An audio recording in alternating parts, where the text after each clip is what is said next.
Good day, students! Welcome to our perspective drawing tutorial video. Today, we will be covering the basics of perspective drawing, including 1-point, 2-point, and 3-point perspective drawings. First, let's start with the 1-point perspective drawing. In this type of drawing, there is only one vanishing point on the horizon line, which is usually in the center of the page.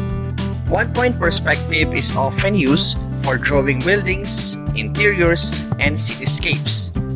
To create a 1-point perspective drawing, simply draw the horizon line, then draw your subject with all the lines pointing toward the vanishing point.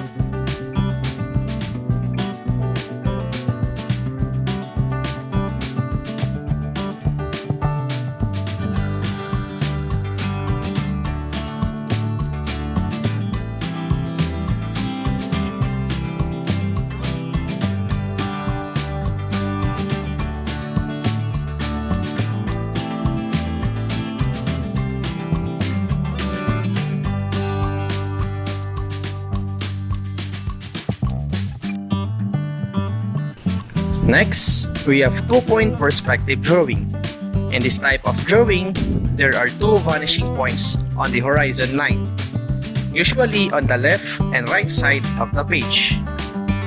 2-point perspective is commonly used for drawing objects that are turned at an angle, such as cars, furniture, and boxes. To create a 2-point perspective drawing, start by drawing your horizon line and two vanishing points.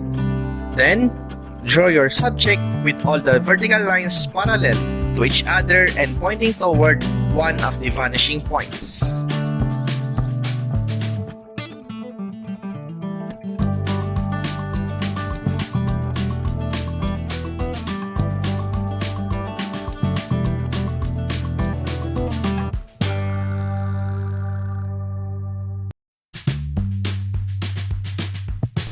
Finally, we have the 3-point perspective drawing. This type of drawing is used to create the illusion of looking up or down at an object. In addition to the horizon line, there are two vanishing points located above and below the horizon line. 3-point perspective is often used for drawing skyscrapers, bridges, and other tall structures. To create a 3-point perspective drawing, start by drawing your horizon line and two vanishing points.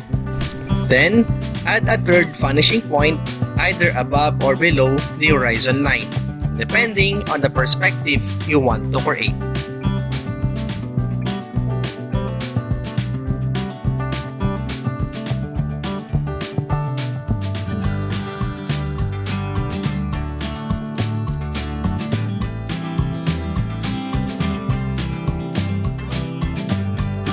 And that's it. By mastering the basics of 1-point, 2-point, and 3-point perspective drawing, you will be able to create stunning and realistic drawings that capture the essence of depth and space. So, let's get started and unleash your creativity.